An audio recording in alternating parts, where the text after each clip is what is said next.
தூகியை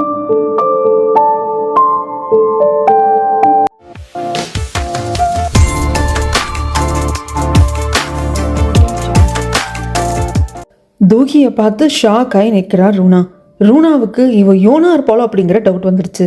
இதுக்கப்புறம் என்ன நடக்க போகுது அப்படிங்கிறத நம்ம கண்டினியூவாக பார்த்துடலாங்க. அதுக்கு முன்னாடி என்னோட வாய்ஸ் ஓவர் நரேஷன் ஸ்டோரியில் பிடிச்சிருந்தா லைக் பண்ணிட்டு பாருங்க. அப்படியே உங்கள் ஃப்ரெண்ட் அண்ட் ஃபேமிலி கூட ஷேர் பண்ணிக்கோங்க. இது வரைக்கும் யாராவது சப்ஸ்கிரைப் பண்ண பார்த்துட்டு இருந்தீங்கன்னா மறக்காம சப்ஸ்கிரைப் பண்ணிக்கோங்க. இப்போ அவங்க கதைக்குள்ளே போயிடலாம். எபிசோட் 51 ஸ்டார்டிங் சீனில் அப்படியே பேயை பார்த்த மாதிரி முகமெல்லாம் வெளுத்து போய் ரூனா நிற்கிறா.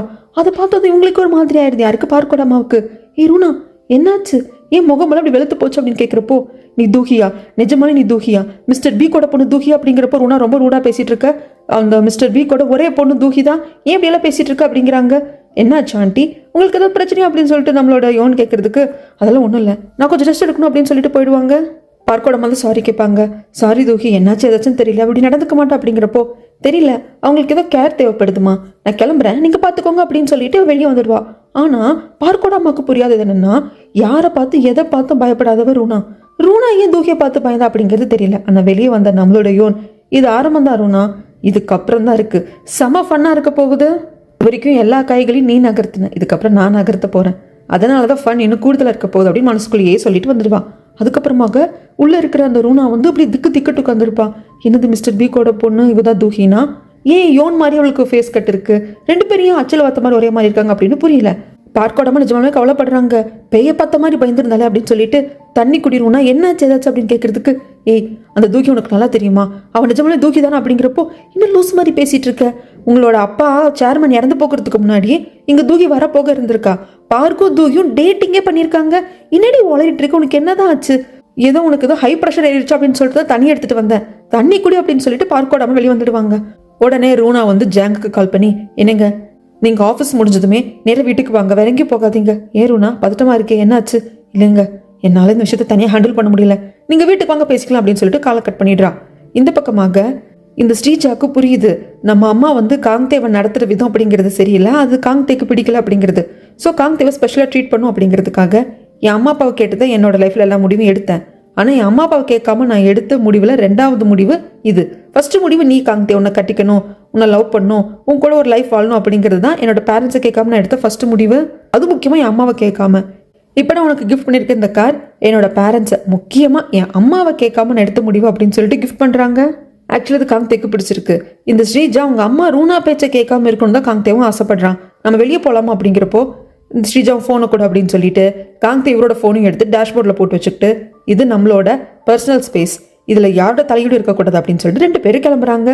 இந்த பக்கமாக சரி மறுபடியும் பேசி சமாதானப்படுத்தலாம் அப்படின்னு சொல்லிட்டு வேங் வந்து அக்கா காரிக்கு கால் பண்ணுறாங்க. ஆனால் இவன் அட்டன் பண்ணுறது கிடையாது. ஆமாம் என்னமோ சோத்து கலையிறவ மாதிரி என்னை ரொம்ப அசிங்கப்படுத்தி பேசிட்டான், இவன் கால் அட்டன் பண்ணக்கூடாது அப்படிங்கிறாங்க. ஆனால் வேங்கு மெசேஜ் அனுப்புகிறாங்க, உன் வீட்டு முன்னுக்கு நிற்கிறேன், உனக்காக வெயிட் பண்ணுறேன், வெளியே வா, அது இதுன்னு அனுப்பிச்சுட்டு இருக்காங்க. இவங்க பாட்டுக்கு மெசேஜ் டெலிட் பண்ணிகிட்டே இருக்காங்க. கடைசி மெசேஜ், நீ வரலன்னா நான் உள்ள வந்துடுவேன் அப்படின்னு சொல்கிறாங்க. இதை பார்த்து அக்கா காரிக்கு பதறி போயிடுது. ஏன்னா இவங்க வீடுன்னு எதை சொல்லியிருப்பாங்க, அந்த பெரிய பங்களாவை தானே வீடுன்னு சொல்லியிருப்பாங்க. ஸோ அங்கே தான் வேங்கும் நிற்கிறாங்க. சரி இவன் வந்து கேட்குற மாதிரி இல்லை, நாங்களும் ரொம்ப பேசிட்டோம், நேராக வீட்டுக்குள்ளே போய் பேசிடலாம், என்னைக்கு இருந்தாலும் உங்கள் பேரண்ட்ஸை மீட் பண்ணி தானே ஆகணும் அப்படின்னு சொல்லிட்டு காலிங் பெல்லை ப்ரெஸ் பண்ணி இன்டர்காம் வழியாக பேசலாம் அப்படிங்கிறப்ப தான் தெரிய வருது, சிக்கன் கம்பெனி ஓனரோட வீடே இல்லை அப்படிங்கிறது. ஏன்னா வேங்க அப்படி தான் கேட்டிருப்பாங்க, அக்கா காரி அப்படி தான் சொல்லியிருப்பான், எங்கள் அம்மா அப்பா பெரிய சிக்கன் கம்பெனி வச்சுருக்காங்க அப்படின்னு சொல்லிட்டு இப்படி சொல்லி கேட்க போக, அப்படி இல்லைங்க யாரும் இல்லை, அதுவும் இல்லாமல் இந்த சிக்கன் கம்பெனி ஓனரோட வீடும் கிடையாது, நீங்கள் வீடு மாதிரி வந்துட்டீங்க போங்க அப்படிங்கிறாங்க. இது வேங்குக்கு டவுட் வருது, இல்லையா அவன் அப்படி தானே சொன்னான் அப்படின்னு சொல்லி யோசிக்கிறாங்க. இந்த பக்கமாக இந்த வேங்கோட அப்பா இருக்காரு இல்லைங்களா, அவர் இந்த சிக்கன் ரெஸ்டாரண்ட்டுக்கு வராங்க. அங்கே வந்ததுக்கப்புறம் தான் தெரிய வருது, யோனோட அம்மாவும் இவரும் வந்து ஃப்ரெண்ட்ஸ் போல இருக்குது, ஸ்கூல் படிக்கிறப்ப ஃப்ரெண்ட்ஸ் என்னமோ. பார்த்ததுக்கப்புறம் 2 பேரும் ஏதோ ரியூனியன் ஆன மாதிரி ரொம்ப சந்தோஷப்பட்டுக்கிறாங்க. இங்கே சீன் அப்படியே கட் பண்ணால் இந்த வீட்டில் இந்த மெய்ட் லேடி சமைக்கிறது சுத்தமாகவே பார்க்கோட அம்மாவுக்கு பிடிக்கல, என்ன பண்ணுறது தெரியல. அப்போ இவங்களோட பழைய மெய்டு வராங்க. பார்க்கோட அம்மாவுக்கு சந்தோஷமாக இருக்குது. அந்த மெய்டு மன்னிச்சிருங்க மேடம், அன்னைக்கு அந்த ரூனா மேடம் வந்து என்னை ரொம்ப காய்ச்சி மூச்சுன்னு கத்திட்டு சம்பளம் கொடுத்து அனுப்பிச்சதுன்னு ஒரு மாதிரி கோபத்தில் போயிட்டேன், உங்ககிட்ட சொல்லிக்காம கூட போயிட்டேன் அப்படிங்கிறாங்க. பரவாயில்ல, யாருக்கா இருந்தாலும் தன்மானம் இருக்கும் இல்லையா, நீ என்கிட்ட சொல்லிக்காம போனதை நினச்சி நான் வருத்தப்படலை, ஆனால் இப்போ நீ வந்திருக்க, மறுபடியும் போகக்கூடாது, இங்கேயே இருக்கணும் அப்படின்னு சொல்லிடுறாங்க. அதுக்கப்புறமாக இவங்க ஒர்க்கெல்லாம் முடிச்சுக்கிட்டு வீட்டுக்கு வராங்க. ஏற்கனவே பார்க் வந்திருப்பாங்க. அப்போதான் தெரிய வருது, ரூனா வந்து பெட்ரூம்லேயே இருக்கா, அவள் வரவே இல்லை அப்படின்னு சொல்லிட்டு, சரி அம்மாவை பார்க்கலாம் அப்படின்னு சொல்லிட்டு இந்த ஜாங்கும் ஸ்ரீஜாவும் வருவாங்க. என்ன எதுன்னு கேட்கறதுக்கு அதெல்லாம் ஒன்றும் இல்லை, நான் நல்லா தான் இருக்கேன், நீங்க எல்லாம் போய் சாப்பிடுங்க, கொஞ்சம் எனக்கு படுத்துக்கணும் போல தோணுச்சு, அதை கொஞ்சம் ரெஸ்ட் எடுக்கிறேன் அப்படிம்பாங்க. ஸ்ரீஜா போக பார்க்குறப்போ ஸ்ரீஜா ஒரு நிமிஷம் இரு, அந்த தூஹி ரிப்போர்ட்டர் பற்றி உனக்கு தெரியும் இல்லையா? தெரியுமா, உனக்கு கால் பண்ணி உங்ககிட்ட பேசணும், உன்னோட இன்டர்வியூ வேணும், உன்னோட ஸ்டோரியை வந்து நான் எழுதணும் அப்படின்னு சொல்லியிருக்காளே, எனக்காக நீ இப்போ மீட் பண்ணியிருக்கியா? இல்லைம்மா, நான் மீட் பண்ணதில்லை, நான் எதுக்கு போய் மீட் பண்ண போகிறேன்? அது மட்டும் இல்லாமல் இப்போதான் தெரிஞ்சு போச்சே, அந்த ரிப்போர்ட்டர் தூக்கி வேறு யாருமே கிடையாது, அங்கிள் பார்க்குக்காக பார்க்கப்பட்ட பொண்ணு தான் அப்படின்னு சொல்லிட்டு, அது இல்லாமல் ஆக்சிடென்ட் அது இதுதான் அம்னீஷன் என்னமோ சொல்லிட்டு இருக்காங்க. இப்போ எதுக்கு தேவைமா அவங்கள பற்றி பேசுகிறேன் அப்படிங்கிறப்போ, ஒன்றும் இல்லை நீ கிளம்ப அப்படின்னு சொல்லிடுறாங்க. அவங்க போயிடுறாங்க. அதுக்கப்புறம் ஜாங்க கிட்ட என்னங்க அப்படின்னு சொல்லி ஆரம்பிக்கிறாங்க. என்னாச்சு ஏதாச்சு, ஏன் தூகியை பற்றி திடீர்னு பேசுகிறேன்? இன்னைக்கு தூகி வீட்டுக்கு வந்திருந்தாங்க, அந்த பொண்ணு வந்ததுக்காக இப்படி படுத்த படிக்க கிடக்குறியா அப்படின்னு கேட்கறதுக்கு என்னமோ சொல்ல வரா. இல்லை அந்த தூகி அப்படின்னு ஆரம்பிக்கிறான். வேண்டாம், இவன் மாதிரி தூகி இருக்கான்னு சொல்லிட்டா இவர் மனசு எப்படி மாறும்னு தெரியாது அப்படின்ட்டு, ஒன்றும் இல்லை ஃப்ரெஷ்அப் ஆகிட்டு போய் சாப்பிடுங்க, எனக்கு சாப்பாடு வேண்டாம் நம்ம படுத்துக்கிறான். அதுக்கப்புறம் எல்லாரும் சாப்பிட்றப்போ பார்க்க தூக்கி கல்யாணம் பண்ணிக்கிறதுல இந்த ஸ்ரீஜாக்கு சுத்தமாக இன்ட்ரெஸ்டே கிடையாது. என்னை பற்றி காங்க பற்றி இந்த ஸ்டோரி எழுதுறேன்னு சொன்னவ தானே, எங்கள் இன்டர்வியூ கேட்டு டார்ச்சர் பண்ணவ தானே, அவ எதுக்கு இந்த வீட்டுக்கு மருமகளாக வரும்னு ஸ்ரீஜா நினைக்கிறா. அதனால ஆமாம் தூகிக்கு ஆக்சிடென்ட் ஆயிருக்கு, அதனால அம்னிஷா வந்திருக்கு இல்லையா அப்படிங்கிறப்போ பார்க்க இருந்துட்டு ஆமாம், ஸோ அதனால தான் நான் கொஞ்சம் கொஞ்சமாக வந்துட்டு அவகிட்ட பேசி பழக ஆரம்பிச்சு பழைய நினைவுகளை கொண்டு வரலான் இருக்கேன். நியாயப்படி பார்த்தா நாங்கள் கல்யாணம் பண்ணுற ஸ்டேஜ் வரைக்கும் போயிட்டோம், பட் அதுக்குள்ள இந்த ஆக்சிடென்ட் ஆனதுனால தான் அவளுக்கு பழைய நினைவுகள் வரும் தான் நான் வெயிட் பண்ணிட்டு இருக்கேன் அப்படிங்கிறாங்க. மாமா அதெல்லாம் ஓகே தான், பட் அம்னிஷா அப்படிங்கிறது ஒன்ஸ் குணமாயிட்டா கூட அதுக்கப்புறம் கிட்டத்தட்ட அவங்களை பேஷண்ட் மாதிரி தானே பார்த்துக்க வேண்டியிருக்கும், லைஃப் எப்படி இருக்கும் அப்படிங்கிறப்போ பார்க்குக்கு கோவம் வந்துடுது. நீ அப்படி பேசுறேன்னு வச்சுக்கோ ஸ்ரீஜா, சிலருக்கு பார்க்குற பார்வையில் ஒரு நல்ல விதம் இருக்காது, பார்வை திறன் குறைபாடு கிடையாது, எல்லார்கிட்டையும் குறை கண்டுபிடிச்சு பார்க்கறது அது கூட ஒரு வியாதி தான். அப்படி இருக்கிறவங்களை கூட நம்ம ஃபிசிக்கலி சேலஞ்ச் பர்சனாக தான் பார்க்கணும். நீயும் கொஞ்சம் அது என்ன எதுன்னு பார்த்துக்கோ அப்படிங்கிறாங்க. செம்ம நோஸ்கட் ஆயிடுது. அப்படி திருன்னு முழிக்கிறா, என்ன எப்படி பேசுறதுனே அப்படின்னு சொல்லிட்டு தெரியல. ஜாங் இருந்துட்டு இல்லை பார்க், நீ இப்போ தான் வந்து ஏபி ஃபுட்ஸ் அப்படிங்கிற கம்பெனி நல்லா க்ரோ பண்ணி கொண்டு வரணும்னு இருக்க, உன் ஃபோக்கஸ் மிஸ் ஆகிட போகுது, கல்யாணம் அதுன்னு சொல்லிட்டு ஃபோக்கஸ் மிஸ் ஆகிடாது அப்படின்னு கேட்குறப்போ, அச்சோ ஜாங் எவ்வளோ தூரம் என்னை பற்றி நீங்கள் அக்கறை எடுத்துக்கிறீங்க, உங்கள் கன்சர்னுக்கு ரொம்ப நன்றி, என்ன பார்த்துக்க எனக்கு தெரியும் அப்படின்ட்டுருவாங்க. இதெல்லாம் பார்க்குற பார்க்கோட அம்மாவுக்கு இப்போ தாண்டா என் வயிறே குழுன்னு இருக்குது, இவங்களுக்கெல்லாம் இப்படி நோஸ் கட் நல்லா கூடும் அப்படின்னு சொல்லிட்டு சிரிச்சிட்டே பார்ப்பாங்க. இங்கே யோன் வீட்டுக்கு வரப்போ எங்கே போயிருந்த தூக்கி எனக்கு பதக்குன்னு இருந்தது அப்படின்னு சொல்லிட்டு அம்மா கேட்குறாங்க. இந்த மாதிரி பார்க்கோட அம்மா பார்க்க போயிருக்கேன் அப்படிங்கிறாங்க. அவங்களுக்கு ஞாபகம் இருக்கா அப்படின்னு கேட்குறதுக்கு ஃபினரில் பார்த்தம்மா அப்படிங்கிறாங்க. சரி அதெல்லாம் இருக்கட்டும், சீக்கிரம் கல்யாணத்தை பற்றி பேச்சு எடுக்கலாம் அப்படின்னு சொல்லிட்டு மிஸ்டர் பீக் அப்பா சொல்கிறாரு. எதுக்கு இப்போ உடனே கல்யாணம் அப்படிங்கிறாங்க. என்னடி இப்படி சொல்கிற, நம்ம பொண்ணு தூகிக்கு சீக்கிரமாக பார்க்க அப்படியே கட்டி வச்சிடணும் நீ தானே சொன்ன அப்படின்னாங்க. அது ஃபஸ்ட்டு சொன்னீங்க, இப்போ நிறைய விஷயம் மாறிட்டு இருக்கு இல்லையா, பிஸ்னஸ் மேனேஜ்மெண்ட் சம்மந்தப்பட்ட படிப்பெல்லாம் படிக்கணும் நம்ம பொண்ணு சொல்கிறா, அதுவும் இல்லாமல் ரிப்போர்ட்டராக வேண்டாம் அப்படின்னு சொல்லிட்டு ரிசைனும் பண்ணிட்டா, கல்யாணத்துக்கு எதுக்கு அவசரம், பொறுமையாக பண்ணலாமே அப்படிங்கிறாங்க. அது மட்டும் இல்லாமல் சீக்கிரமாக அவங்க கம்பெனி நிர்வாகம் பண்ணுற பொறுப்பு நம்ம பொண்ணு தூக்கிக்கிட்ட கொடுங்க அப்படிங்கிறப்போ, இதை பாரு அவள் பிஸ்னஸ் சம்மந்தப்பட்ட படிப்பை நல்லபடியாக படித்து முடிக்கணும், அவளோட குவாலிஃபிகேஷன் நல்லா இருக்கணும், அப்படி நான் மட்டும்தான் அந்த பொறுப்பை நான் கிட்ட கொடுப்பேன், அப்படி இல்லைன்னா வேற யாராவது வந்து திறமையான ஆட்களை ஹையர் பண்ணி என் கம்பெனி நடத்த வச்சிடும் அப்படிங்கிறாங்க. இன்னைக்கு எப்படி பேசுறீங்க அப்படிங்கிறப்போ நம்ம யோட இருந்துட்டு நான் வந்து அதை அக்ரி பண்ணிக்கிறேன்ப்பா, சரியான முடிதான் எடுத்திருக்கீங்க, எனக்கு திறமை இல்லாதப்போ திறமையானவங்க கிட்ட தான் கம்பெனி போகணும் அப்படின்னு சொல்லிட்டு இவ பாட்டுக்குள்ளே வந்துடுவா. அப்போ இவர் கேட்பாரு, மாத்திரை கொடுக்கணுமே தூக்கிக்கு கொண்டு போய் கொடுக்கல அப்படிங்கிறப்போ, டாக்டர் போய் பார்த்துட்டு வந்தோம், டாக்டர் மாத்திரையில் தேவை கிடையாது, இப்போ நல்லா இருக்கு, அந்த மாத்திரை தேவைப்படாதுன்னு சொல்லிட்டாரு அப்படிங்கிறாங்க. பரவாயில்லையே நல்ல விஷயமா நடக்குது இல்லையா அப்படின்னு சொல்லிட்டு இவர் போயிடுவாரு. இந்த பக்கமாக உனக்கு தூக்கமே வர மாட்டேங்குது, நைட் டைம் உட்காந்து சரக்கடிச்சிட்டு இருக்கா, தண்ணி குடிக்கிறதுக்காக காந்தே வந்தவர், என்ன ஆண்டி இந்த டைமில் இங்கே உட்காந்து சரக்கடிச்சிட்டு இருக்கீங்க, ரொம்ப வந்து தண்ணி அடிக்காதீங்க, நைட்டு தூக்கம் வராது அப்படின்லாம் சொல்கிறப்போ, ரூனாவுக்கு காங்தேவை சுத்தமாக பிடிக்கலைங்க, பொண்ணுக்காக தான் அக்செப்ட் பண்ணிக்கிட்டாங்களே தவிர்த்து காங்தேவ் வந்து ஒரு மனுஷனாக கூட மதிக்கிறது இல்லை. இந்த பாரு காங்தே, ஏதோ என் குடும்பத்தில் ஒருத்த மாதிரி ஆக்ட் பண்ண நினைக்காத, இந்த குடும்பத்தில் நீ ஒருத்தன் தான், ஆனால் அதே மனசால நான் ஏற்றுக்க முடியல, ஸோ என்கிட்ட ஒரு அக்கறை இருக்கிற மாதிரி நீ காட்டிக்காது, எனக்கு அது பிடிக்கல அப்படின்னு சொல்லிட்டு வந்துடுவாங்க. அதுக்கப்புறமாக பார்க் வர்றப்போ எங்கள் அக்கா ரூனா அப்படிதான், அவள் கொஞ்சம் டஃப் தான், பட் இருந்தாலும் இந்த குடும்பத்தோடு ஜெல் ஆகிறதுக்கு நீ ட்ரை பண்ணுற அப்படிங்கிறது புரியுது. அப்புறம் காந்தி ஒரு விஷயம் நான் சொல்கிறேன், இந்த குடும்பத்தில் பிறந்த நானும் சரி ஸ்ரீஜாவும் சரி எங்களோட முதல் கல்யாணம் அப்படிங்கிறது ஒரு கசப்பான அனுபவம், இந்த குடும்பத்துக்காக இந்த பிஸ்னஸ்க்காக அப்படின்னு சொல்லிட்டு கட்டி வச்சுட்டாங்க, அதில் எங்கள் 2 பேருக்குமே வந்துட்டு ரொம்ப கசப்பான அனுபவம் தான், அதனால் நீ ஸ்ரீஜாவை நல்லபடியாக பார்த்துக்கணும் என்ன அப்படின்னு சொல்லுவாங்க. இங்கே சீன் அப்படியே கட் பண்ணால் இந்த ஏபி ஃபுட்ஸ் அப்படிங்கிற அந்த கம்பெனியோட எம்ப்ளாயிஸ் எல்லாம் வந்து ப்ரொட்டஸ்ட் பண்ணிட்டு இருக்காங்க, இது சரி கிடையாது, ஆட்கூட இப்போ நடத்தக்கூடாது அப்படின்னு சொல்லிட்டு. கடைசியில் பார்த்து தான் தெரிய வருது, இந்த டவுன் சைசிங் அப்படிங்கிறது இந்த ஃபுட் கம்பெனிஸ் கொடுக்குற ஃபுட்டோட குவான்டிட்டி கம்மி பண்ணுறது, ஐட்டம் சேஞ்ச் பண்ணுறது மட்டும் கிடையாதுங்க, ஆட்குறைப்பும் அதில் அடங்கும். இதை தொழிலாளிகளால் ஏற்றுக்க முடியல, அதனால தான் ப்ரொட்டஸ்ட் பண்ணிட்டு இருக்காங்க. இதை பார்க்குற ஸ்ரீஜா இருந்துட்டு இது எப்படி அங்கிள் பார்க் ஃபேஸ் பண்ண போறாருன்னு தெரியல அப்படிங்கிறாங்க. பக்கத்தில் காங்தே ஃபேஸ் பண்ணுறது நல்லது, இது நம்ம எல்லாருக்கும் நல்லது அப்படிங்கிறாங்க. இது பார்க்குக்கே லேட்டாக தான் தெரிய வருது, இங்கே ப்ரொட்டஸ்ட் பண்ணிட்டு இருக்காங்க இல்லைங்களா, அந்த எம்ப்ளாயில ஹெட்டாக இருக்கிறவர் வந்து பேசுவாங்க, அதுக்கப்புறம் தான் தெரிய வருது என்னங்க ஏபி ஃபுட்ஸ் அப்படிங்கிற கம்பெனிக்கு நீங்கள் பிரசிடென்ட்டுங்கிறீங்க, உங்களுக்கே ஒன்றும் தெரியாமல் நடக்குது அப்படிங்கிறப்ப செம கோபத்தில் ஜாங் கிட்ட வந்து கேட்க, பார்க் ஆக்சுவலாக நான் ஃபஸ்ட் உங்ககிட்ட சொல்லியிருக்கணும், பட் நான் கொஞ்சம் இந்த ப்ராசஸ் டக்குன்னு பிஸியாக எடுத்துகிட்டு போயிட்டேன் அப்படிங்கிறாங்க. என்ன பிஸியாக எடுத்துகிட்டு போயிட்டீங்க? நீங்கள் இந்த கம்பெனிக்கு வந்து சேர்மனாக இருக்கலாம், ஆனால் ஏபி ஃபுட்ஸ் அப்படிங்கிறது என் அப்பா எனக்கு கொடுத்துட்டு போன கம்பெனி, அதை நான் முன்னுக்கு கொண்டு வரணும் அப்படிங்கிறது அவர் ஆசை. இப்படி ஆட்குறைப்பு நடத்தணும் அப்படிங்கிறது என் நாலேஜ் எல்லாம் நீங்கள் எப்படி கொண்டு வந்தீங்க அப்படிங்கிறப்போ அங்கே காங்க்தே வந்துட்டு இது ஏன் ஐடியா அப்படிங்கிறான். காங்க்தே பார்த்து அதே கேள்விதான் கேட்குறாங்க, என்னோட கம்பெனியில் முடிவெடுக்கிறதுக்கு நீ யாருன்னு சொல்லிட்டு. அப்போ ஜாங் இருந்துட்டு இந்த எல்லா கம்பெனிக்கும் டைரக்டராக, அதுவும் ஹெட் ஆஃபீஸில் டைரக்டராக ஒர்க் பண்ணுறது காங்க்தே தான். ஸோ காங்க்தேக்கு அந்த உரிமை இருக்குது, ஏன்னா ஒரு கிளை கம்பெனி தானே ஏபி ஃபுட்ஸ் அப்படிங்கிறாங்க. ஆனால் பார்க் எதையும் ஏற்றுக்கிற மாதிரி இல்லை. ஏபி ஃபுட்ஸ் அப்படிங்கிறது எனக்கு மட்டுமே சொந்தமான கம்பெனி, என் அப்பா எனக்கு விட்டுட்டு போனது. அதில் முடிவெடுக்கிறதுக்கு, ஆட்குறைப்பு நடத்துறதுக்கு, ஃபுட்டோட தரத்தை நிர்ணயம் பண்ணுறதுக்கு, அதோட குவான்டிட்டியை குறைக்கிறதுக்கு உங்களுக்கு ரைட்ஸ் கிடையாது. இதுக்கப்புறமாக ஏதாவது ஒரு முடிவு என் கம்பெனிக்குள்ளே எடுத்தீங்கன்னா நல்லா இருக்காதுன்னு சொல்லிட்டு வந்துடுவார். பார்க் வெளியே ப்ராட்டஸ்ட் பண்ணிட்டு இருக்கவங்க கிட்ட வந்து, இல்லை இதெல்லாம் வந்து நடக்காது, நீங்கள் வந்து உங்களை பற்றி கவலைப்படாதீங்க, கண்டிப்பாக ஆட்குறைப்பு கிடையாது அப்படின்னு சொல்கிறாங்க. ஆனால் அங்கே இருக்கிறவங்க நம்ம தயாராக இல்லை, நீங்கள் பிரசிடெண்ட்டாக இருக்கலாம், ஆனால் உங்களுக்கே தெரியாமல் தானே முடிவில் எடுக்கப்படுது அப்படிங்கிறாங்க. என்ன பேசியும் பார்க்கால சமாளிக்க முடியல. அந்த இடத்துக்கு நம்மளோட யோன் வராங்க. வந்தவங்க இதை பாருங்க, இதுக்கப்புறம் என்ன நடந்தாலும் நாங்கள் ஒர்க்கர்ஸ் ஆனால் உங்ககிட்ட டிஸ்கஸ் பண்ணாமல் வந்து முடிவெடுக்க மாட்டோம் அப்படிங்கிறாங்க. இதெல்லாம் சொல்கிறதுக்கு நீ யார் தூஹி, எதுக்கு தேவையெல்லாம் வந்து இங்கே பேசிட்டு இருக்க அப்படின்னு சொல்லிட்டு பார்க்க கேட்க, இங்கே சீனை அப்படியே கட் பண்ணா இந்த தூஹியை பற்றி சரியாக தெரிஞ்சுக்கணும் அப்படிங்கிறதுக்காக தூஹியோட வீட்டுக்கே வராங்க. யாரு? ரூனா. தூஹியோட அம்மா கிட்ட பேச இங்கே சீனை அப்படியே கட் பண்ணா, சொல்லு அப்படின்னு சொல்லிட்டு பார்க்க கேட்குறாங்க, நீ யாரு, எதுக்கு நீ பாட்டுக்கு என்னோட கம்பெனியில் வந்து முடிவுகள் எடுத்துட்டு இருக்க அப்படிங்கிறப்போ, நான் ஏபி ஃபுட்ஸ் அப்படிங்கிற இந்த கம்பெனியோட சீஃப் எக்ஸிக்யூட்டிவ் ஆஃபீஸராக இன்னைக்கு பதவி ஏற்றுக்க போகிறேன் அப்படின்னு சொல்லி கையை நீட்டுறாங்க. எனக்கு கங்க்ராச்சுலேஷன் பண்ணுங்க அப்படின்னு சொல்கிறாங்க. ஏன்னா கடைசியாக வந்துட்டு மிஸ்டர் வீக் சொல்லியிருப்பாங்க இல்லையா, நான் வந்து உன் கம்பெனியில் இன்வெஸ்ட் பண்ணியிருக்கேன்ப்பா, பட் என்னோட சைட்லேருந்து ஒரு ஆள் வந்து உன் கம்பெனியை பார்த்துப்பாங்க, உங்களுக்கு ஒரு பொசிஷன் வந்துட்டு நான் கொடுத்து அனுப்புகிறேன் அப்படின்னு சொல்லியிருப்பாங்க இல்லையா, அது வேறு யாருமே இல்லை, தூஹி தான். தூஹியோட அம்மாவும் உட்காருங்க காஃபியெல்லாம் குடிங்க அப்படின்னு சொல்கிறாங்க.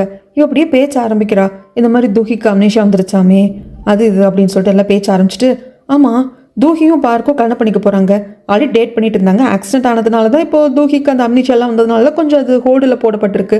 அது மட்டும் இல்லாமல் பார்க்குக்கு பெரிய ஃபியூச்சர் கிடையாது, உங்களுக்கு தெரியும் இல்லையா, என் அப்பா இருந்து போகிறப்போ சொத்துக்கள் எல்லாத்தையும் எங்கள் கிட்ட தான் கொடுத்துருக்காங்க, அவங்களுக்கு கொஞ்சம் ப்ராப்பர்ட்டி கொடுத்துருக்காங்க, பட் கம்பெனியில் எங்கள் பக்கம் தான் இருக்குது.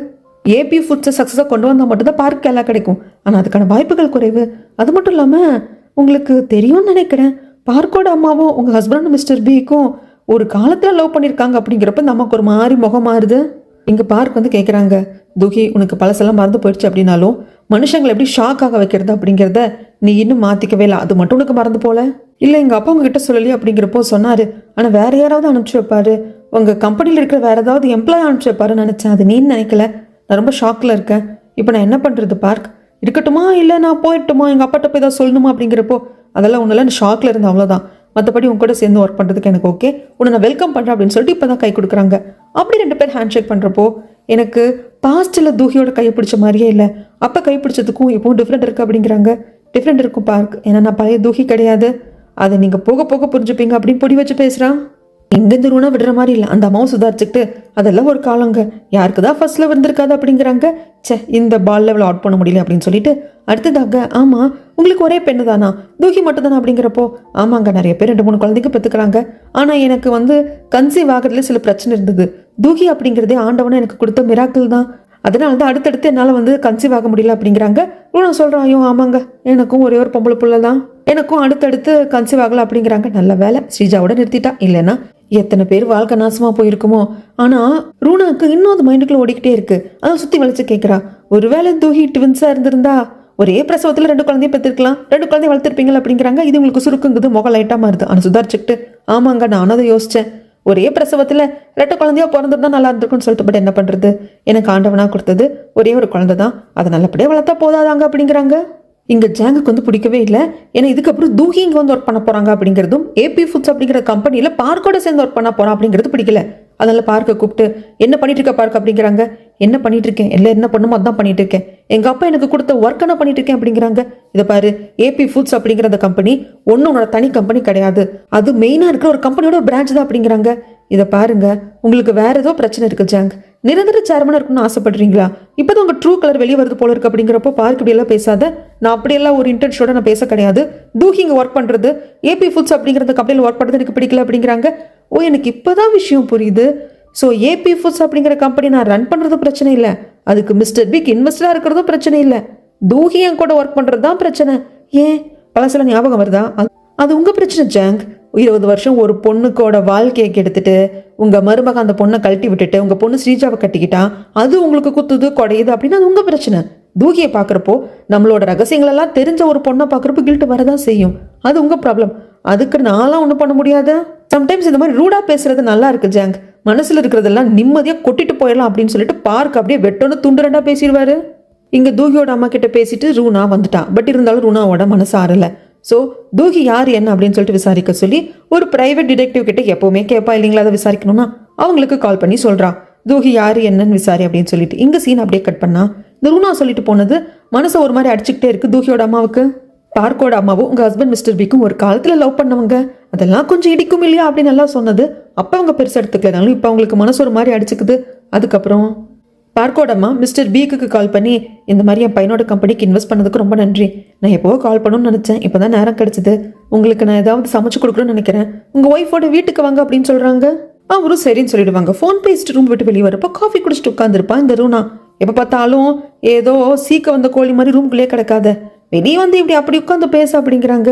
என் மேலே அவ்வளோ ஆக்கிற ரூனா அப்படின்னு சொல்லி கேட்கறதுக்கு கெஸ் பண்ணேன் நான் யார் வீட்டுக்கு போயிட்டு வரேன்னு சொல்லிட்டு. தூகியோட வீட்டுக்கு போயிட்டு வந்தேன். எதுக்கு அங்கே போனேன், ஏன் போனேன்? ஏய், நான் பார்க்கோட அக்காப்பா, வருங்கால சம்மந்தியாக போகிறாங்க. அவங்க யாரு என்ன எப்படின்னு பார்க்க தான் போயிருந்தேன். எனக்கு என்னமோ தூக்கி அவங்க பார்க்குக்கு கட்டி கொடுப்பாங்கன்னு தோணல. அவங்க பொண்ணு மேலே ரொம்ப உயிராக இருக்காங்க. கண்டிப்பாக இந்த கல்யாணம் எப்படி நடக்கணும்னு எனக்கு தெரியல. அது மட்டும் இல்லாமல் அந்த வீட்டுக்கு போனதுக்கு அப்புறம் தான் தெரிஞ்சது உனக்கும் மிஸ்டர் பிக்குக்கும் ஒரு காலத்தில் ஒரு ஃபர்ஸ்ட் லவ் இருந்தது, பிரேக்கப் ஆயிடுச்சு. ஆனால் அவருக்கு ஒரு நல்ல வாழ்க்கை அமைஞ்சிருக்கு அப்படிங்கிறது வீட்டுக்கு போனதுக்கு அப்புறம் தான் எனக்கு தெரிஞ்சது. ஆனால் உனக்கு பாரு, சீக்கு பிடிச்ச வயசான என் அப்பாவை கல்யாணம் பண்ணிக்கிட்டு அவர் இறந்து போனதுக்கு அப்புறமாக இப்போ விதவையா நிற்கிற. அதனால இதெல்லாம் அவங்களுக்கும் தெரியுது. ஆக்சுவலாக நீ தான் பிக்கோட ஃபர்ஸ்ட் லவ் அப்படிங்கிறதெல்லாம் தூகியோட அம்மாவுக்கு தெரிஞ்சிருக்கு. இந்த கல்யாணம் எப்படி நடக்கும் ஏது நடக்கும்னு தெரியலையே அப்படின்னு சொல்லிட்டு ஒரு மாதிரி ரொம்ப மோசமாக பேசுவா. அது மட்டும் இல்லாமல் ஒருவேளை தூகிக்கும் பார்க்குக்கும் கல்யாணம் நடந்துட்டா கூட பார்க்கோட லைஃப் மாறிடும், கம்பெனி அவன் கைக்கு வந்துடும் அப்படின்ட்டு மனக்கணக்கு போடாத. நான் ரூனா, நான் இருக்கிற வரைக்கும் அது நடக்காதுன்ட்டு போயிடுவா. அதுக்கப்புறமாக இவங்க டீமாக வேலை செய்ய போகிறாங்க இல்லையா, அந்த இடத்துக்கு வந்ததுக்கு அப்புறமாக பார்க் வந்து கேட்பாங்க, தூகி உனக்கு பழசெல்லாம் மறந்து போச்சு ஓகே, ஆனால் எனக்கு நிறைய ஷாக்கிங்கான விஷயம் என்ன தெரியுமா, நீ எப்படி திடீர்னு பிஸ்னஸ் மேனேஜ்மெண்ட் படித்து பிஸ்னஸ் வந்து பார்க்கணும் கம்பெனி பார்த்துக்கணும் அப்படின்ட்டு வந்த? ஏன்னா நீ ஒரு பாண்ட் ரிப்போர்ட்டராக இருக்கணும்னு தான் ஆசைப்பட்ட. உன் அப்பாவோட கம்பெனி பக்கமே நீ போக மாட்ட. ரிப்போர்ட்டராக இருக்கிறது வந்து நீ ஒரு பெரிய வந்து மதிப்பாக நினச்ச. அதுக்காக தான் நம்ம பிறந்திருக்கோம் அப்படிங்கிற மாதிரி இருந்த. ஈவன் நான் எவ்வளோ சொல்லி கூட கேட்காம எனக்கு நீயா என்னோட ஒர்க்கான்னு வந்து என் ஒர்க்கை தான் பார்ப்பேன் எங்கிட்டயே சொன்னவ நீ. திடீர்னு உங்கள் மனசு மாறினதுக்கான காரணம் என்ன? ஒருவேளை உங்கள் அப்பாவோட கம்பெனி டேக் ஓவர் பண்ணிக்கிறதுக்காக தான் பிஸ்னஸ் மேனேஜ்மெண்ட் படிச்சியா அப்படிங்கிறப்போ பார்க் நீங்கள் எப்படி வேணால் நினச்சிக்கோங்க. இப்போ அது முக்கியம் கிடையாது. இப்போ நம்ம ஏபி ஃபுட்ஸ் அப்படிங்கிற கம்பெனி எப்படி ரன் பண்ண போகிறோம், லாபத்தை காட்ட போகிறோம் அப்படிங்கிறத முக்கியம் அப்படிங்கிறாங்க. இந்த பக்கமும் கூடி பேசுகிறாங்க. என்ன அங்கிள் பார்க் உங்கள் பேச்சு கூட கேட்கலையாப்பா, அது எப்படி இந்த தூக்கிங்க அலோவ் பண்ண முடியும்? அவள் எவ்வளோ பண்ணியிருக்கா, என்னை பற்றி காங்கத்தை பற்றி ஆர்டிக்கல் எல்லாத்தையும் ரிலீஸ் பண்ணுறேன்னு சொல்லியிருக்காளா அப்படிங்கிறப்போ எனக்கு என்னமோ நான் பார்க்கிட்ட பேசின வரைக்கும் அவன் கையை மீறி போயிட்டான். அவன் தனியாகவே கம்பெனி ரன் பண்ணுற அளவுக்கு வந்துட்டான். பார்க்க பேசி சமாளிக்க முடியும்னு எனக்கு தோணல அப்படிங்கிறாங்க. அப்போது வந்துட்டு காங்கத்தை இருந்துட்டு இது வந்து மிஸ்டர் பீக்கோட ஒரு சின்ன ஸ்ட்ராட்டஜி. ஆக்சுவலாக அவரோட கம்பெனி பெரிய கம்பெனி நிறைய பிஸ்னஸ்லாம் பண்ணிட்டு இருக்காரு. ஆனால் ஏபி ஃபுட்ஸ் அப்படிங்கிற இந்த கம்பெனி மூலியமாக கிட்டத்தட்ட அது ஒன்றுமே இல்லாமல் போகிற திவாலாகிற கம்பெனியில் இன்வெஸ்ட் பண்ணுறதன் மூலியமாக சக்ஸஸை கொண்டு வந்துட்டார். அப்படின்னா அதன் வகையில் நம்ம கம்பெனி எல்லாத்தையுமே கூட அவர் ஆக்குப்பை பண்ணிடுவார். என்ன காங்கத்தே என்னென்னமோ பேசுகிற, அப்படியெல்லாம் நடக்கிறதுக்கு நம்ம விட்டுருவோமான்னு ஸ்ரீஜா சொல்கிறப்ப ஜாங்க இருந்துட்டு காங்கத்தே இதுக்கப்புறமாக நீ ஏபி ஃபுட்ஸ் அப்படிங்கிற இந்த கம்பெனியில் ஒர்க் பண்ண அப்படிங்கிறாங்க. என்னப்பா சொல்கிறீங்க அப்படிங்கிறப்போ நம்ம ஆள் அங்கே இருக்கணும், நீ அவங்க கூட சேர்ந்து ஒர்க் பண்ணுருவாங்க. இந்த பக்கமாக யோனும் பார்க் வந்து காரில் வந்துட்டு இருப்பாங்க. ஃபேக்ட்ரிக்கு போய் என்ன ஏதுன்னு பார்க்கலான்னு சொல்லிட்டு அந்த சமயத்தில் தூகியா தானே பார்க்குறாரு. அப்படியே ரொமான்டிக்காக ஒரு பாட்டு போடலாம் அப்படிங்கிறப்போ நம்ம என்ன பிக்னிக்காக போயிட்டு இருக்கோம், வேலை செய்யறதுக்காக போயிட்டு இருக்கோம் அப்படின்னு சொல்லிட்டு அந்த மியூசிக்கை ஆஃப் பண்ணிடுவாங்க. தூகி இப்படி உங்க கூட 1 மாதம் வேலை செஞ்சேன்னு வச்சுக்கோ, நான் மொத்தமாக எங்கே தொலைஞ்சே போயிடுவேன், உங்ககிட்டயே தொலைஞ்சு போயிடுவேன்னு வச்சுக்கோங்க அப்படிங்கிறாங்க. போதும் போதும் இப்படி ரொமான்டிக்காக பேசுறதுக்கு எனக்கு மைண்ட் இல்லை அப்படின்னு சொல்லிட்டு ஃபேக்ட்ரிக்கு வருவாங்க. பட் அங்கே இருக்கிற ஒர்க்கர்ஸே கிவ் அப் பண்ணிட்டாங்க. நீங்கள் எவ்வளோ வாட்டிங்க வந்து பார்த்தாலும் பண்ணாலும் நோ யூஸ் நோ ஒர்த் அப்படின்ட்டுருவாங்க. என்ன பண்ணுறது, இப்போ நம்ம என்ன ரிப்போர்ட் சப்மிட் பண்ணுறது அப்படிங்கிறப்போ அந்த சமயத்தில் வந்துட்டு நம்மளோட யோனுக்கு வந்து யாரோ கிட்ட இருந்து கால் வந்துடும். நான் உடனே போகணும் அப்படின்ட்டு வந்துடுவாங்க. இவன் வந்ததுக்கு அப்புறமாக அங்கே ஸ்ரீஜா வருவான். அங்கிள் பார்க் எங்கே போயிருந்தீங்க? ஃபேக்ட்ரிக்கு. யார் கூட? தூக்கி கூடவா அப்படிங்கிறப்ப இவரும் ஆமான்னு சொல்ல இந்த பக்கம் கரெக்டாக நம்மளோட இவங்க கிளம்புறாங்க இல்லையா யோன், இதை வந்து இவன் பார்த்துட்டான். காங்கத்தே அரசல் பரசலாக பார்த்தவன் லிஃப்ட் ஏறுறப்ப கரெக்டாக பார்த்துட்டான். நேருக்கு நேர் பார்த்தா லிஃப்ட் க்ளோஸ் ஆகிடுச்சு. அவ்வளோதான், அடிச்சு பிடிச்சி பேஸ்மெண்ட்டுக்கு வரான். கார் முன்னுக்கே வந்து நின்றுவான். ஆனால் அசால்ட்டாக அப்படியே அவனை ஓரம் கட்டிட்டு கார் எடுத்துகிட்டு போயிடுவாங்க. இம்பாசிபிள், வாய்ப்பே கிடையாது, யோன் தான் இது அப்படின்னு சொல்லிட்டு மனசுக்குள்ளே சொல்லிகிட்டே இருப்பான். இந்த பக்கமாக யோனோட அஸ்தி இல்லை தூகியோட அஸ்தியும் இந்த குழந்தையோட அஸ்தியும் வச்சுருப்பாங்க இல்லையா, அந்த இடத்துக்கு பார்க்க வந்திருக்காங்க தங்கச்சி ரிப்போர்ட்டர். உன்னை நாங்கள் ரொம்ப மிஸ் பண்ணுறோண்டி அப்படின்னு சொல்லிட்டு ஃப்ளவர்ஸ் வைக்கலாம் அப்படிங்கிறப்ப ஒரு பாக்ஸ் இருந்ததே, அந்த பாக்ஸ்குள்ள அந்த கம்மலை வச்சிருந்தேன், அந்த பாக்ஸையே காணோன்ட்டு தேடுறாங்க. இங்கே சீன் அப்படியே கட் பண்ணா பார்க்கோட வீட்டில் தடபடலாம் விருந்தேற்பாடுகள் நடந்துட்டு இருக்கு. ரூனா வந்து யாருக்கு எதுக்குன்னு கேட்குறப்போ என்னை பார்க்க கெஸ்ட் வராங்க அப்படிங்கிறாங்க. அந்த கெஸ்ட் வேறு யாருமே கிடையாது, நம்மளோட யோன் தான். பார்க்கோட இருந்தப்போ எனக்கு ஒரு முக்கியமான கால் வந்திருக்கு, நான் பார்க்க போகிறேன் அப்படின்னு வந்திருப்பாங்க இல்லையா. கால் பண்ணது வேறு யாரும் இல்லை, பார்க்கோட அம்மா தான். யோன் வந்து நின்றுட்டு இவங்க கிட்ட பார்க்கோட அம்மா கிட்ட நல்லபடியாக பேசுவாங்க. ரூனாவை பார்த்ததும் அன்னைக்கு என்ன பார்த்ததும் பேரஞ்ச மாதிரி ஆயிட்டீங்களே, உங்களுக்காக ஸ்வீட்ஸ் வாங்கிட்டு வந்திருக்கு அப்படின்னு சொல்கிறப்போ அதெல்லாம் அவளுக்கு ஒன்றும் தேவையில்லை, நம்ம ரூம்குள்ளே பேசலாம் அப்படின்னு சொல்லிட்டு கூப்பிட்டு போயிடுவா. இது ரூனாக்கு சுத்தமாக பிடிக்கவே இல்லை. இவங்க 2 பேரும் நல்லா தான் பேசிட்டு இருப்பாங்க. இங்கே சீனை அப்படியே கட் பண்ணா ஐயோ நான் பார்த்தது யோனை தானே அப்படின்னு சொல்லிட்டு பேரஞ்ச மாதிரி வந்து உட்காருவான் காங்தே. காங்தே என்னாச்சு, என்ன தூக்கி இங்கே வேலைக்கு வந்துட்டா, அங்கிள் கூட ஃபேக்ட்ரிக்கெல்லாம் போயிருக்காலாமே அப்படின்ட்டு என்னாச்சு உனக்கு உடம்பு நல்லா தானே இருக்குது அப்படின்னு நெத்தி தொட்டு பக்கம் வர்றப்போ கையை தட்டி விட்டுருவான். ஸ்ரீஜாக்கு ஒரு மாதிரி ஆகிடும். இந்த பக்கம் இந்த வேங் வந்து கண்டுபிடிச்சிட்டாருங்க. அக்கா கறி பெரிய சிக்கன் கம்பெனி ஓனரோட பொண்ணு கிடையாது, அவங்க அம்மா சிக்கன் ரெஸ்டாரண்ட் சின்னதாக நடத்திட்டு இருக்காங்க. ஸோ அந்த ரெஸ்டாரண்ட்டோட ஓனர் லேடியோட பொண்ணு தான் இந்த மூத்த பொண்ணான அக்கா கறி அப்படிங்கிறத கண்டுபிடிச்சிட்டா மெசேஜும் அனுப்பிச்சிட்டான். என்னை ஏமாத்துக்காரி அப்படின்னு சொல்லிட்டு மெசேஜ் அனுப்பிச்சிருக்கான். சார் என்னமோ ஏமாத்தாத மாதிரி பேசுறாரு. இங்கே இந்த காங்தேவோட அம்மா தூகியோட வீட்டுக்கு வராங்க. எதுக்குன்னா இவங்க தான் ஒரு ஷாப் வச்சிருக்காங்க இல்லைங்களா, அது என்ன பெட்டோ என்னமோ மசாஜ் பெட்டோ என்னமோ தெரியல, அது விற்கிறதுக்காக தான் வந்திருக்காங்க. ஏன்னா இந்த இடத்துக்கு போங்க எங்கள் ஓனராம வாங்கிக்குவாங்க அப்படின்னு வேங்க தான் சொல்லியிருப்பா. ஸோ வேங்க சொன்ன ஆள் தானே நீங்கள் அப்படின்னு தான் வாங்கன்னு உள்ளே கூப்பிட்டுருப்பாங்க. அங்கே வந்த காங்தேவோட அம்மா ஃபேமிலி ஃபோட்டோ தான் ஹாலில் மாட்டிருக்காங்களே, அதை பார்த்துட்டு ஐயோ யோன் இது யோன் தானே, என்னம்மா வளர்றீங்க, இது என் பொண்ணு தூகி, இவ்வளோ மாதிரியும் ஒருத்தி இருக்கா, ஐயோ செத்து போயிட்டா ஹாஸ்பிட்டல் உயிர் இல்லை இருக்கா அவதான் இவன் அப்படின்ட்டு கண்ணா பின்னான்னு வளருவாங்க. என்னதான் பேசுறீங்க, இல்லை எனக்கு தெரிஞ்ச பொண்ணு இதே மாதிரி தான் இருப்பா, அவள் செத்து போயிட்டான்னு நினைக்கிறேன் அப்படின்ட்டு அடிச்சு பிடிச்சி வீட்டுக்கு வருவாங்க. என்ன அச்சசில யோன் மாதிரியே இருக்கா, யோனுக்கு நான் பண்ண குடும்பம் கொஞ்சம் நெஞ்சம் கிடையாது, ஒருவேளை பழி வாங்குறதுக்காக தான் வந்திருக்காளோ மறுபடியும். சும்மாவா சொன்னாங்க பண்ண பாவத்திலேருந்து தப்பிக்க முடியாது அப்படின்ட்டு நமக்கு திக்குன்னு இருக்கு. இங்கே பார்க்கோட்டது வீட்டை தான் காட்டுறாங்க.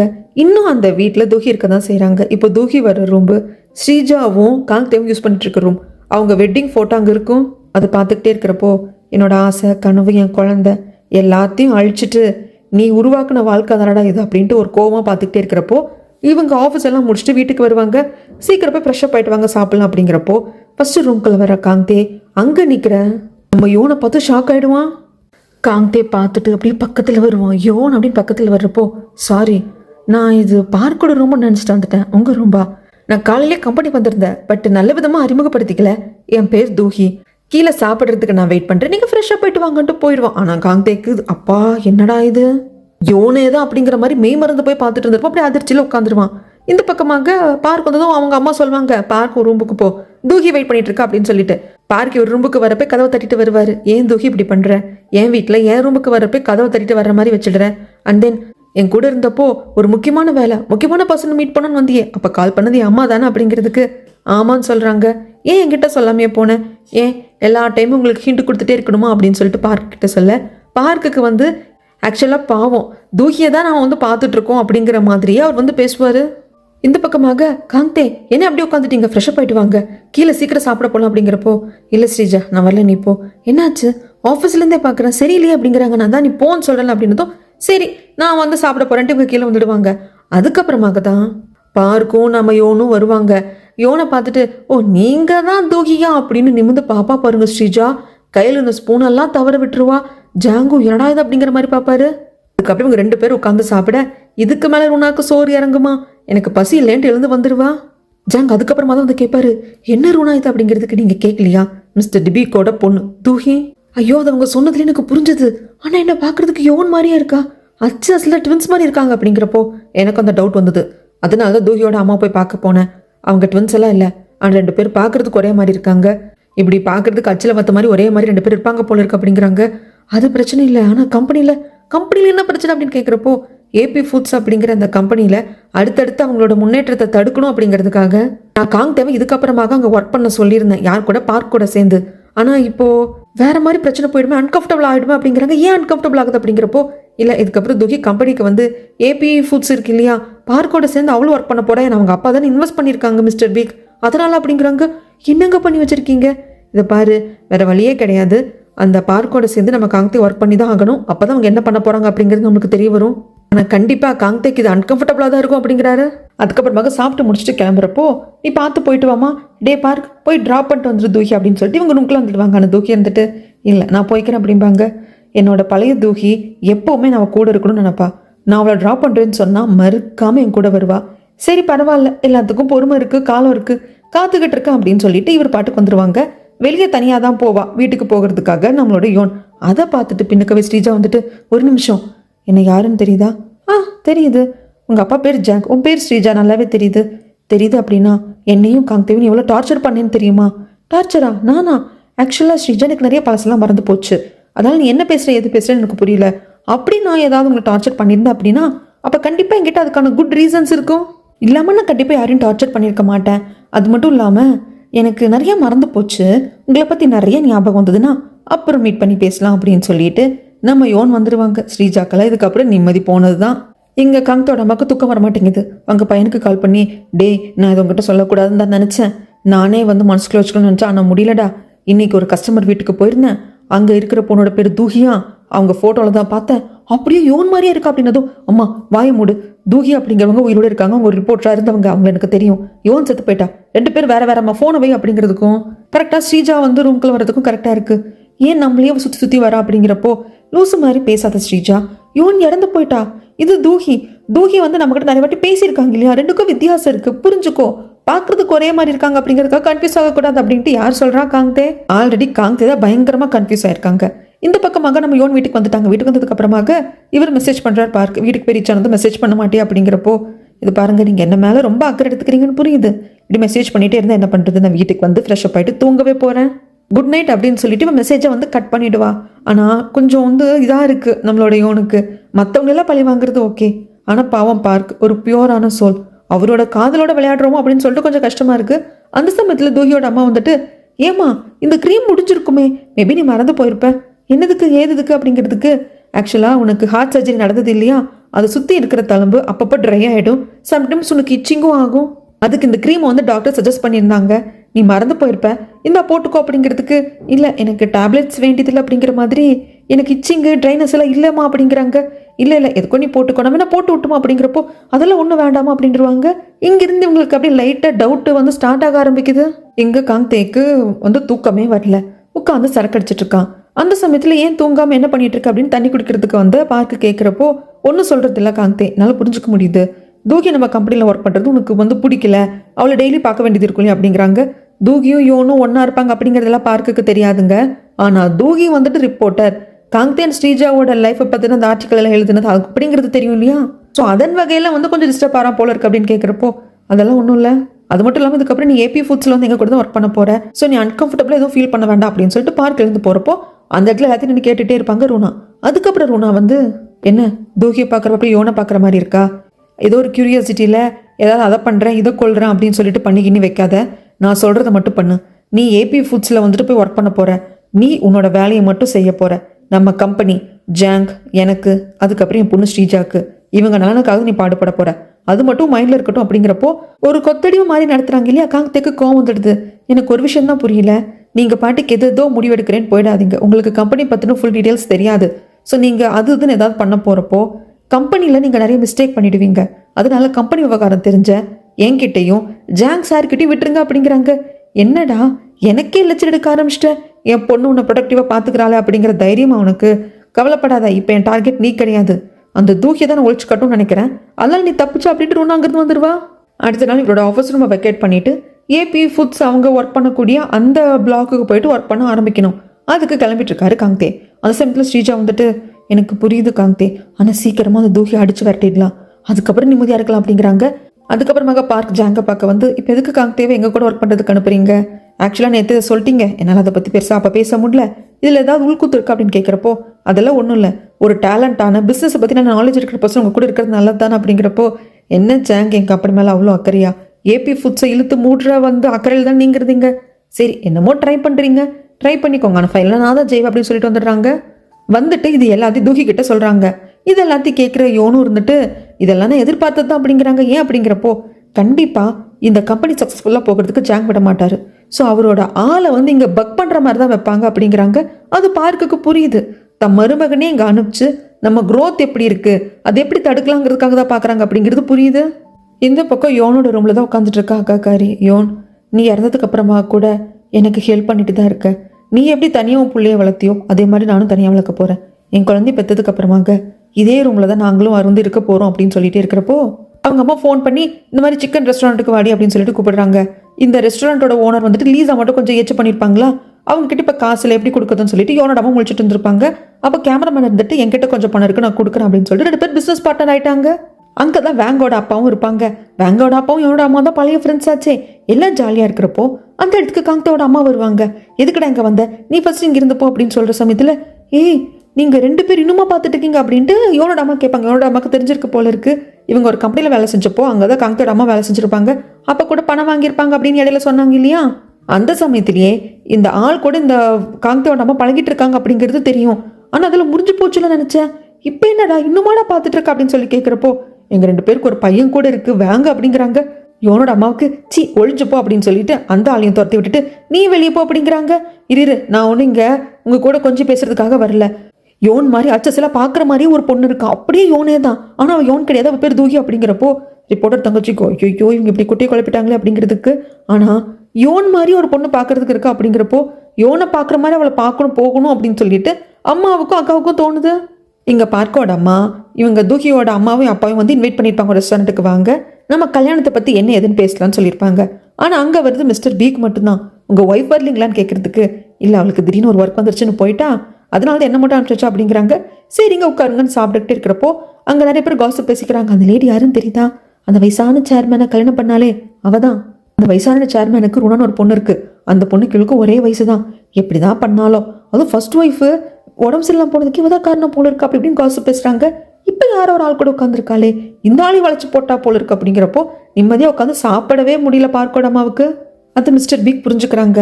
சாப்பிட்ட வரைக்கும் போதும்னு நினைக்கிறேன், நாம் அப்படியே கிளம்பலாமா, இல்லை நீங்கள் இன்னும் சாப்பிட்ணுன்னு இருந்தீங்கன்னா நான் வேணா வெயிட் பண்ணுறேன் அப்படிங்கிறப்போ, இல்லைங்க கிளம்பலாம் அப்படின்ட்டு வெளியே வந்துட்டு அழுகழுகையாக வருது.